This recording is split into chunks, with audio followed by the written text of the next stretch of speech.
400ಕ್ಕೂ ಹೆಚ್ಚು ಸಿನಿಮಾಗಳನ್ನ ಡಿಸ್ಟ್ರಿಬ್ಯೂಷನ್ ಮಾಡಿದ್ದೀರಾ ಮತ್ತು ನಿರ್ಮಾಣ ಮಾಡಿದ್ದೀರಾ? 400 ಅಲ್ಲ, 1000 ಮೇಲೆ. ಓಕೆ, ಆಯಿತು. ಆಗಲೇ 400 ಅಂದ್ರೆ ಅದಕ್ಕೆ ಹೌದು ಮಾಡಿದ್ದೀರಾ. ನಿಮ್ಮ ಒಂದು ಇದರಿಂದ ಮತ್ತೆ ಆ ಥಿಯೇಟ್ರ್ಗಳನ್ನ ಓಪನ್ ಮಾಡಿಸುವಂಥ, ಯಾಕೆ ನಿಮ್ಗೊಂದು ಹಿಡಿತಾ ಇದೆ ಏನಾದ್ರು ಓಪನ್ ಮಾಡಿಸುವಂಥ ಪ್ರಯತ್ನಗಳು? ಈಗ ಸಿನಿಮಾಗಳೇ ಇಲ್ದಲೆ ಥಿಯೇಟ್ರ್ ಓಡಿ ಅಂದ್ರೆ ಯಾರು ನೋಡ್ತಾರೆ? ಹೀರೋಗಳು ಸಿನಿಮಾಗಳು ಮಾಡ್ತಾ ಇಲ್ಲ, ಜನಗಳು ಥಿಯೇಟ್ರಿಗೆ ಬರ್ತಾ ಇಲ್ಲ.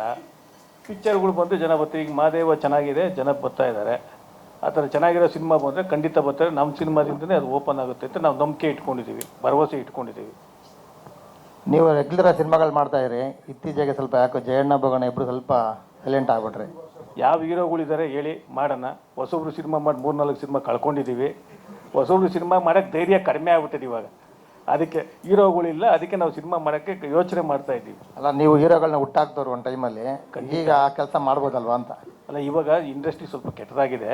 ಅಂತ ಕಾರಣ ಏನು ಅಂದರೆ, ಹೊಸೊಬ್ರು ಸಿನಿಮಾಗೆ ಜನ ಪ್ರೋತ್ಸಾಹ ಕೊಡ್ತಾರೆ. ಒಳ್ಳೊಳ್ಳೆ ಡೈರೆಕ್ಟ್ರು ಕನ್ನಡ ಇಂಡಸ್ಟ್ರಿಗೆ ಬರ್ತಾ ಇಲ್ಲ.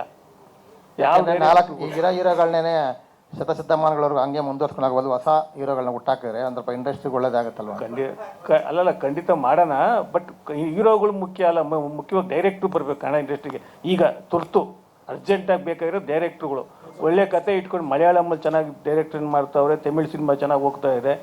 ಈ ಟೂರಿಸ್ಟ್ ಫ್ಯಾಮಿಲಿ ಚೆನ್ನಾಗಿ ಹೋಯ್ತು. ಬಿಕಾಸ್ ಆಫ್ ಕಂಟೆಂಟು, ಡೈರೆಕ್ಷನ್ ಚೆನ್ನಾಗಿ ಮಾಡೋರು ಡೈರೆಕ್ಟ್ರು. ನಮ್ಮಲ್ಲಿ ಡೈರೆಕ್ಟ್ರುಗಳು ಕಡಿಮೆ ಇದ್ದಾರೆ ಇವಾಗ, ಈಗ ತುಂಬ ಕಡಿಮೆ ಇದ್ದಾರೆ. ಬಂದರೆ ಖಂಡಿತ ಇಂಡಸ್ಟ್ರಿಗೆ ಒಳ್ಳೆಯದಾಗುತ್ತೆ. ದಯವಿಟ್ಟು ಇದು ಹೀರೋಗಳಿಗಿಂತ ಮುಖ್ಯವಾಗಿ ಡೈರೆಕ್ಟ್ರುಗಳು ಬರಲಿ, ಟೆಕ್ನಿಷಿಯನ್ಸ್ ಬರಲಿ ಅಂತ ನಾನು ಆಶಿಸ್ತೀನಿ.